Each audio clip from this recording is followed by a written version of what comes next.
Welcome back to Mr. Holland's Classroom. This episode, we're going to talk about something that the kids are going to think is super fun: money.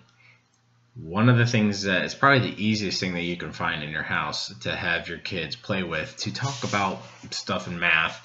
I teach kindergarten, so we don't get too much into money other than the fact that my kids, especially my class, they have fun making money. If they have extra time, they like to cut out rectangles and then color them like dollar bills and things like that.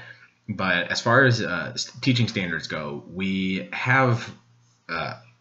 changed one of them, and it's talking about counting, and they actually encourage teachers to go over at least the penny. So the reason is showing that it has an amount and it's by one, and that we're going to go into that a little bit. This isn't necessarily a center that I put out. Haven't had students that I could really get into this with, because I have all the coins and it's more of an advanced topic for most, but we are getting into the adding and subtracting at this point in the year. So we would start getting into this more at the end of the year when kids are really advanced at the skip counting and things like that, which I'll talk about in a second.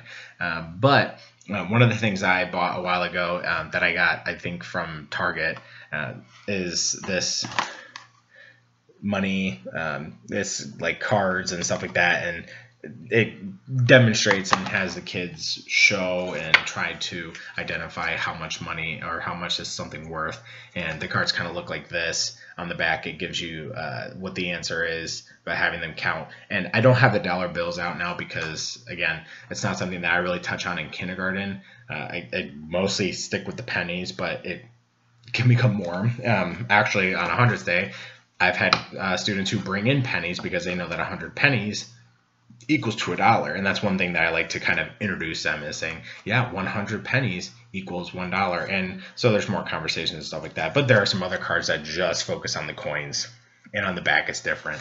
And one thing that I did notice about these, the ones that I got from Target, is they actually do introduce the money. So if you have access to something like this, it can often talk about, it like there's the $5, the dime, $20 nickel, that kind of stuff. So let's talk about this. Like I said, I teach kindergarten, but if you have first graders, second graders, or graders at home, you're going to start talking about all of this. And again, getting them engaged, talking about like a piggy bank, having them save money, save their coins, adding them all up, looking at larger amounts is the goal here. So first, what I would start out with is the pennies, obviously, and talking about how 100 of them make $1. But talking a bit about what it looks like to carry around money, what it would look like to carry around pennies, starts to introduce the topic of the other coins, why we have all these different coins, why they're worth different amounts. So that's the bit of the introduction. I know there are videos out there like on Brain Pop Jr. that talks about money and how much things are worth, but it's worth talking about. So this is good for talking about counting by ones, because in kindergarten, that's where we start, counting by ones. And then introducing and saying, you know what, it takes a lot of work to count up to 100.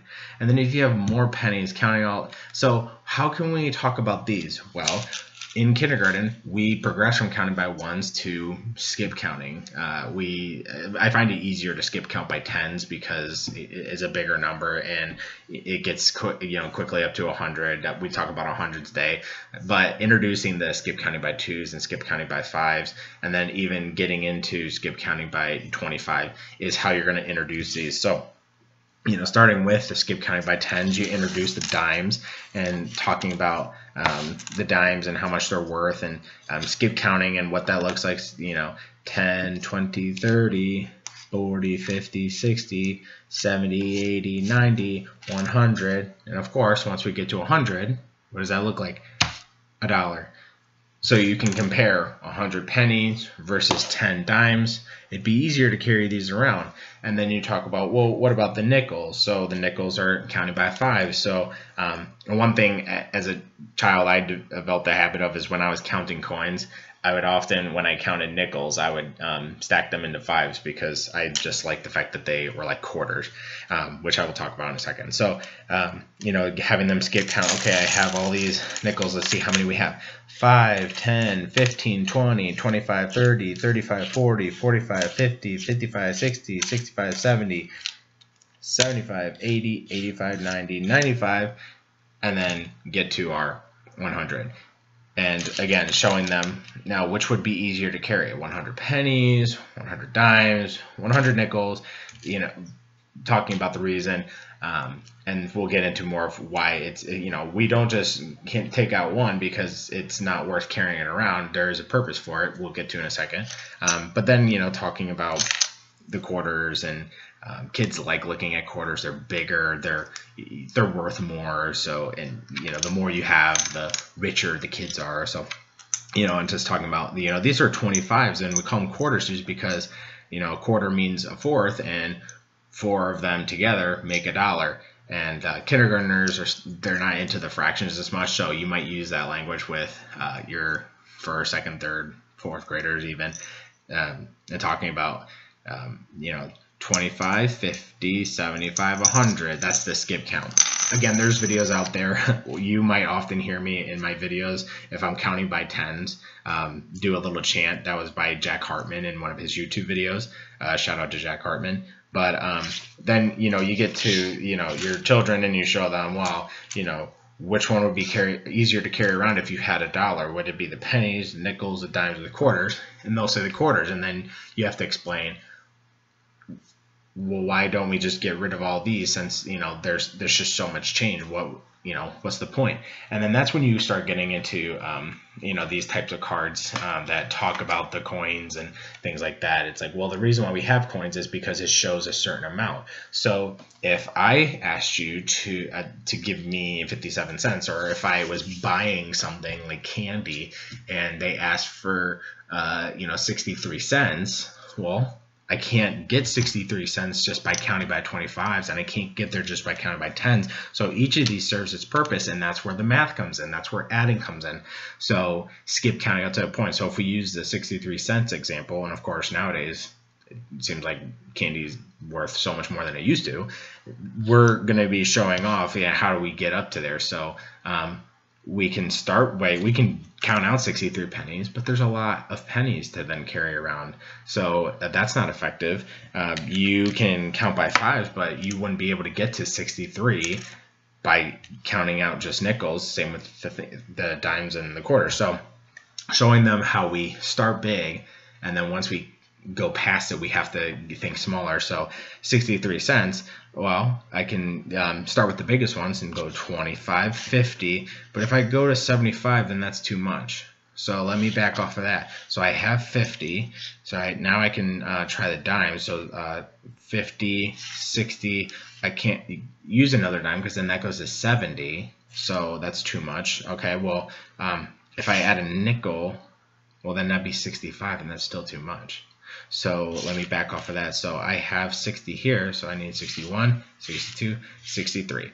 And that gives them a visual, and showing them the purpose of each coin and how it moves. And you can change it by the numbers. And if you don't have these cards at home, you can just use paper and write out the amounts, or you can just, whatever change they have or whatever change you have, you know, play with it and talk about how to count it. But first, starting with, you know, what are the amounts, and with younger kids, it's going to start with the pennies, and then moving up to, I would recommend the dimes personally, because I find that my kindergartners at least have an easier time counting by tens.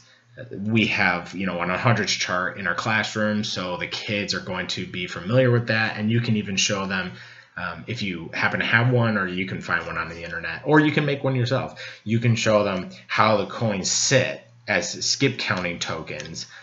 You're not going to skip count with the ones, but you can do it with the nickels, the dimes, and the quarters, and showing them how that looks on a 100s chart. But I just wanted to kind of show you those things. And once you're advanced in all that, you know, you're working with kids who are in second grade, third grade, you can start talking about how you can subtract money from money. So if you know, it's the old McDonald's, you know, they ask you for you know, $5.78, and you go and give them, you know, $10 bill. How do you make that work? How do you subtract it? So, but that's for another video. That's for, you know, upper grades. So I just wanted to kind of introduce that to you. Like I said, this is going to be one of the things that you're going to most likely find in your house. It's something to talk about, especially with you know, social studies, and how you can use money to pay for things, and how you buy goods and services. There are also more videos about that, but this is something that you can find easily in your house. This is something that you can use a lot of content with, and also just something that you can encourage them to like save money, because kids like to have money and burn through. But having kids learn to save money at this age is pretty difficult, because they just want things. They want things. But showing them that things that are worth having are more valuable, and saving money is a good way to get those things. And you know, maybe even starting up a piggy bank, or a system at home where you can save money and save it up for something. So but anyways, that's my video. I just want to say I love you guys. Hope everyone's doing well, and please consider subscribing to my channel. Like this video if you thought it was helpful, but I will see you guys later.